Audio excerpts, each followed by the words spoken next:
Vamos a ver las partes que tiene, en términos generales, un reconocedor automático del habla. En principio, para los que hayan hecho algún curso de reconocimiento de patrones, no van a extrañarse de que tenga bloques muy semejantes a un sistema genérico de reconocimiento de patrones. Vamos a hacer en este esquema tres bloques, donde hay una primera etapa de extracción de características, y después vendría el clasificador en sí mismo. Este clasificador, en particular dentro del contexto de reconocimiento del habla, lo vamos a dividir en dos partes.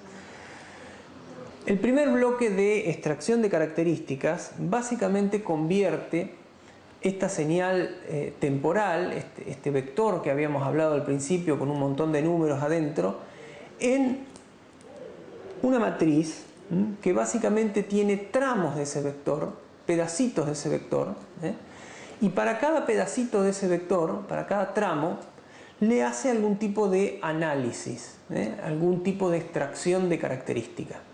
Esta extracción de característica podría ser algún análisis en frecuencia, de qué componentes frecuenciales tiene, podría ser relacionada con la energía, podría ser relacionada con el tono de la voz. Bueno, después vamos a ver en detalle qué características se le pueden extraer a la señal de voz y en particular cuáles son de interés para el reconocimiento del habla, ¿no? Y luego tenemos la otra parte que tiene que ver con el modelado en sí mismo para poder clasificar. Esta parte es la que tiene la mayor riqueza o la mayor complejidad desde el punto de vista del modelado y se basa en los modelos ocultos de Markov.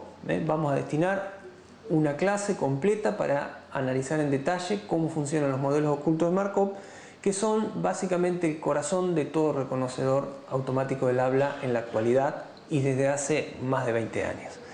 Los modelos ocultos de Markov, para ir resumidamente, tienen estados. Acá pueden ver que hay esos circulitos con los bucles, son los estados del modelo de Markov. Uno puede imaginarse que cada estado está asociado a alguna zona o alguna región del habla. Por ejemplo, si yo digo la palabra aba, podría pensar de que la A tiene alguna primera parte de iniciación del fonema, tiene una parte central y una parte final, y ahí me puedo imaginar que la A tiene tres estados internos. Un análisis más elemental sería pensar en que cada fonema, la A, la B y la A, son un estado del modelo Markov, ¿no? Pero bueno, es un poquito más complejo porque se ha demostrado con tantos años de investigación de que ese enfoque tan sencillo y directo no es el que mejor funciona. Así que en general a cada fonema, a cada letra se la divide en varios estados. Básicamente uno puede imaginar un estado inicial, un medio y un estado final. Entonces, como ven acá, la L tiene tres estados. Luego yo puedo pensar en que estos tres estados están asociados a la S y estos otros tres estados están asociados a la O. Entonces, pegando los estados de un modelo oculto de Markov, yo puedo ir armando palabras. Acá lo que se hizo fue armar la palabra el, que está acá al principio, marcada, y después acá está marcada la palabra sótano. Entonces, con las distintas letras puedo ir pegando esos estados, que supuestamente en algún momento los voy a ajustar para hacer que modelen realmente el habla, y luego, a partir de pegar las palabras, puedo armar una frase. O sea que la estructura interna de un reconocedor en cuanto al modelado incorpora el modelado acústico, que así se le denomina a esta parte de los estados de Markov que modelan los distintos fonemas, y en una etapa siguiente también incorpora el modelado del lenguaje. O sea, ¿para qué sirve esto? Así como yo sé que la palabra el está formada por una E y una L, y difícilmente se me ocurra poner tres E seguidas para formar una palabra, yo podría haber alguien que pronuncie de esa manera, pero en principio en un lenguaje normal no podría haber 3 o 10 E seguidas. Entonces tiene sentido hablar de un diccionario de palabras, donde por ejemplo va a estar la palabra el y sótano. De manera similar, después de el, seguramente no va a venir la palabra casa. Sería raro que yo diga él casa y siga la frase. Entonces, evidentemente, la probabilidad entre la palabra él y la palabra sótano va a tener que ser bastante más alta que entre la palabra él y la palabra casa. Esas probabilidades de que dada una palabra, a continuación, con tanta probabilidad venga otra palabra, se modelan justamente en el modelo del lenguaje. Y esa es la tercera etapa importante de un sistema de reconocimiento automático del habla. Básicamente van a ver que este curso se organiza a través de estas tres etapas. Vamos a ver toda la parte de extracción de características, específico de reconocimiento automático del habla. Vamos a ver la parte de modelos Markov, que son específicamente para el modelado acústico, la parte del medio. Y luego vamos a ver los modelos de lenguaje. Esa va a ser básicamente la estructura del curso. Acá hay un ejemplo de un modelo de lenguaje elemental. Pueden ver que hay un estado del modelo en el que se inicia. Acá hay un estado en el que termina. Del estado de inicio puede pasar a un estado de silencio. Van a ver que también vamos a tener que modelar el silencio para que el reconocedor reconozca, se dé cuenta cuando hay un silencio en la frase. Y también hay un estado nulo. El estado nulo es un conector que me permite ir a cualquier lado. Fíjense que entre los estados yo puedo pasar del estado del silencio al nulo. Puedo pasar también desde el estado nulo hasta la palabra a, que bueno, en este caso coincide con un fonema. O puedo pasar del estado nulo a d. Sin embargo, desde el silencio puedo pasar solamente a algunas palabras, que está con líneas de punto.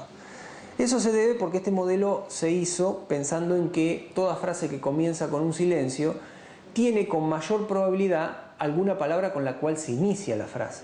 Entonces, esas conexiones están asociadas a las palabras con las que mayor probabilidad se inicia. Y luego, vean que hay algunas palabras que acá están conectadas. Por ejemplo, yo desde la palabra a puedo saltar a 20. A 20 kilómetros de distancia tal cosa. Bueno, o sea, es razonable. Pero de la palabra a no puedo saltar a d. A d tal cosa sería una frase bastante más rara. Sin embargo, a pesar de que estas conexiones que están en la zona de conexiones con mayor probabilidad me permiten saltar entre algunas palabras, yo podría sí utilizar el estado nulo para saltar de A al estado nulo con alguna probabilidad más baja y del estado nulo poder saltar a D también. O sea que en principio yo puedo armar cualquier frase, pero algunas frases van a ser más probables que otras de acuerdo a las probabilidades con las que yo haya podido entrenar el modelo.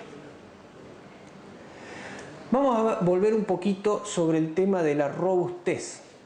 En la robustez teníamos que, recordarán, ante distintas condiciones ambientales, el modelo o el reconocedor empezaba a comportarse peor. O sea, supongamos que nosotros le decimos 10 palabras. Si de las 10 palabras hay 9 que las detecta bien, que las acierta, y una que se equivoca, podemos decir que el reconocedor tiene un 90% como tasa de acierto. Acá, en esta línea recta, casi recta que hay acá arriba, está la tasa de reconocimiento del ser humano. Y en este eje, en el eje X, tenemos la cantidad de ruido. A medida que aumenta, tenemos en decibeles infinito, o sea que no hay ruido, y 0 decibeles, que sería una situación en donde la energía del ruido es igual a la energía de la señal, o sea, en este caso del habla. O sea que hay igual cantidad de ruido que de habla, o tienen el mismo volumen, se podría decir.